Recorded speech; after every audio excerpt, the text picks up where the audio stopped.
கர்த்தருடைய பரிசுத்த நாமத்திற்கு மகிமுண்டாகட்டும். ஆண்டவராகிய இயேசு கிறிஸ்துவின் நாமத்தினாலே அன்பு கர்த்தருடைய பிள்ளைகளாகிய தங்கள் அனைவருக்கும் ஸ்வீட் ஊழியத்தின் சார்பாக வாழ்த்துக்களையும் ஸ்தோத்திரங்களையும் தெரிவித்துக் கொள்கின்றேன். மத்திய எழுதின நற்செய்தினுள் 8ஆம் அதிகாரம் 16 மற்றும் 17வது வசனங்கள். மத்தேயு 8ஆம் அதிகாரம் வசனம் 16 மற்றும் 17. அஸ்தமனமான போது பிசாசு பிடித்திருந்த அநேகரை அவரிடத்தில் கொண்டு வந்தார்கள். அவர் அந்த ஆவிகளை தமது வார்த்தையினாலே துரத்தி பிணியாளிகள் எல்லாரையும் சொஸ்தமாக்கினார். அவர் தாமே நம்முடைய பலவீனங்களை ஏற்றுக்கொண்டு நம்முடைய நோய்களை சுமந்தார் என்று ஏசாயா தீர்க்கதரிசியினால் உரைக்கப்பட்டது நிறைவேறும்படி இப்படி நடந்தது.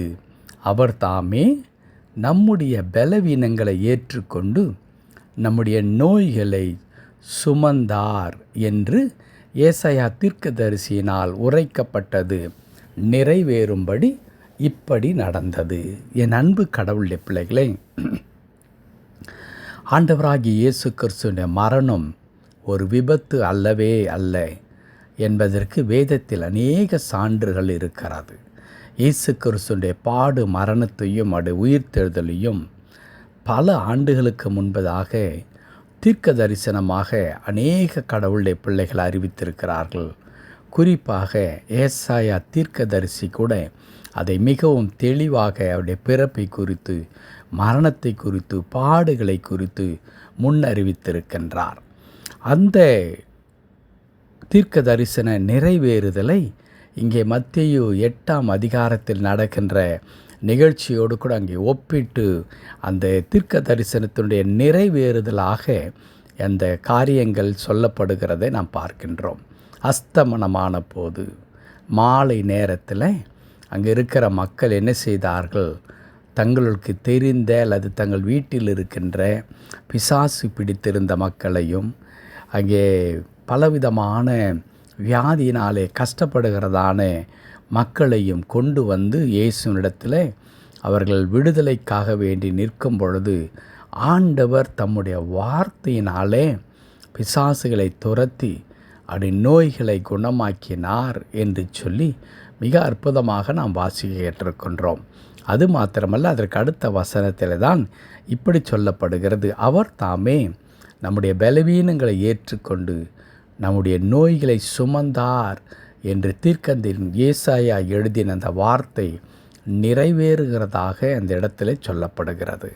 அன்பு கடவுளுடைய பிள்ளைகளே, நம்முடைய ஆண்டவர் நம்முடைய பலவீனங்களை, நம்முடைய சுகவீனங்களை, நம்முடைய இயலாமைகளை அவர் தாமே ஏற்றுக்கொண்டு நம்முடைய பாவங்களுக்காக அவர் சிலுவையிலே மரித்தார். பல ஆண்டுகளுக்கு முன்பதாக சொல்லப்பட்ட அந்த தீர்க்க தரிசன வார்த்தை அப்படியே இயேசு கிறிஸ்து நிறைவேற்றுகிறதை நாம் பார்க்கின்றோம். இந்த காலை நேரத்தில் இந்த வார்த்தையின் மூலமாக பரிசுத்த ஆவியானவர் நமக்கு கொடுக்கின்ற ஒரு ஆத்ம மன்னா என்னவென்றால், எப்படியாக அன்றைக்கு மக்கள் அனைவரும் தங்களுடைய குடும்பத்தில் இருக்கிறதான பிசாசு பிடித்திருந்த மக்களை, வியாதியாக இருந்த மக்களை இயேசுவினிடத்தில் கொண்டு செல்லும் பொழுது அவர் தம்முடைய வார்த்தையினாலே பிசாசுகளை துரத்தி சுகவீனமான மக்களை சுகமாக்கினாரோ, அதே வண்ணமாய் நமக்காக மரித்திருக்கின்ற ஆண்டவர், நம்முடைய பாவங்களை சிலுவையிலே சுமந்தவர், இலவசமாக நமக்கு இரட்சிப்பை கொடுக்கும்படியாக தம்மை தாமே அர்ப்பணித்த ஆண்டவர் தம்முடைய வார்த்தையினாலே இன்றைக்கும் நம்மை அவர் சுகமாக்கி கொண்டே இருக்கின்றார்.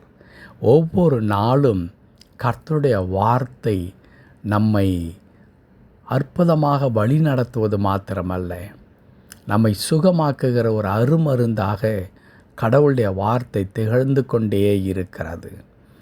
இங்கே மிக அதிசயமான ஒரு வார்த்தை எழுதியிருக்கிறது. அவர் அந்த ஆவிகளை தமது வார்த்தையினாலே துரத்தி பிணியாளிகள் எல்லாரையும் சொஸ்தமாக்கினார். ஒரு வார்த்தை சொன்னால் போதும், ஆண்டவர் பேசுகிற வார்த்தைகளிலே வல்லமை இருக்கிறது. அவர் பேசும்பொழுது காரியங்கள் அப்படியே நடக்கும். இயேசு பேசினால் அங்கே மாற்றம் உண்டாகும், அசைவு உண்டாகும். ஆம், அந்த வார்த்தை தான் இன்றைக்கும் கடவுள் நமக்கு கொடுத்து ஒவ்வொரு நாளும் பேசி வருகிறார். வேத புத்தகத்தை திறக்கும் பொழுதெல்லாம் அவருடைய வார்த்தையின் மூலமாய் கடவுள் நம்மோடு கூட இடைப்பட்டு கொண்டிருக்கின்றார். ஆம், கர்த்தருடைய வார்த்தை என்ன செய்கிறது தெரியுமா? நம்ம எல்லா விதமான பிசாசுவின் கட்டுகளிலே இருந்து நம்மை விடுதலையாக்குகிறது. கர்த்தருடைய வார்த்தை என்ன செய்கிறது தெரியுமா? நம் எல்லாருடைய தேவைகளை சந்தித்து நம்முடைய எல்லா சுகவீனங்களையும் மாற்றி போடுகின்ற ஒரு அருமருந்தாய் இருக்கின்றது. ஆகவே இந்த மாதத்தினுடைய கடைசி நாளாகிய இன்றைக்கு கடவுள் நம்முடைய வாழ்க்கையில் தம்முடைய வார்த்தையை அனுப்பி நம்மை சுகமாக்குகின்ற ஆண்டவராய் கடந்து வருகின்றார். கவலைப்பட வேண்டாம். உங்களுக்கும் எனக்கும் கர்த்தருடைய வார்த்தை இருக்கும் பொழுது நாம் எதை குறித்தும் கவலைப்பட வேண்டிய அவசியமில்லை. அந்த வார்த்தை நம்மை வாழ வைக்கும், நம்மை விடுதலையாக்கும், நம்மை உயர்த்தும். ஜெபிக்கலாமா? கிருபை நிறைந்த நல்ல ஆண்டவரே, உமக்கு நன்றி செலுத்துகிறோம் அப்பா. ஆமாம் ஆண்டவரே, தீர்க்கன் ஏசாயா சொன்ன வண்ணமாகவே உம்மை தேடி வந்த எல்லா மக்களையும் சுகமாக்கி ஆண்டவரே, அவர்களை கட்டி வைத்திருந்து பிசாசுவிடத்திலிருந்து விடுதலையை கொடுத்து உமது பிள்ளைகளை நீ பலப்படுத்தின தயவுக்காக ஆண்டவரே உமக்கு நன்றி செலுத்துகிறோம்.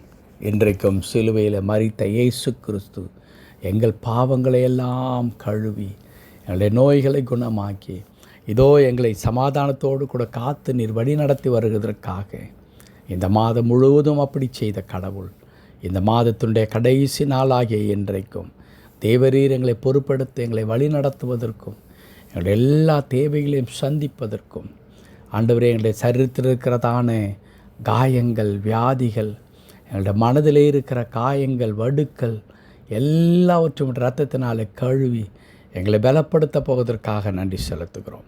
திருக்கரத்தில் அடியேனோடு இணைந்து ஜெபித்து கொண்டிருக்கிறேன் என் அன்பு கர்த்தருடைய பிள்ளைகள் அனைவருக்காக உடைய சமூகத்தில் வருகிறேன். தேவரீர் தம்முடைய பிள்ளைகளை பொறுப்படுத்திக் கொள்ளும். தொடர்ந்து உடைய கிருபை நான் நிரப்பும். மீட்பர் நாமத்தில் ஜெபிக்கிறோம் எங்கள் நல்ல பிதாவே.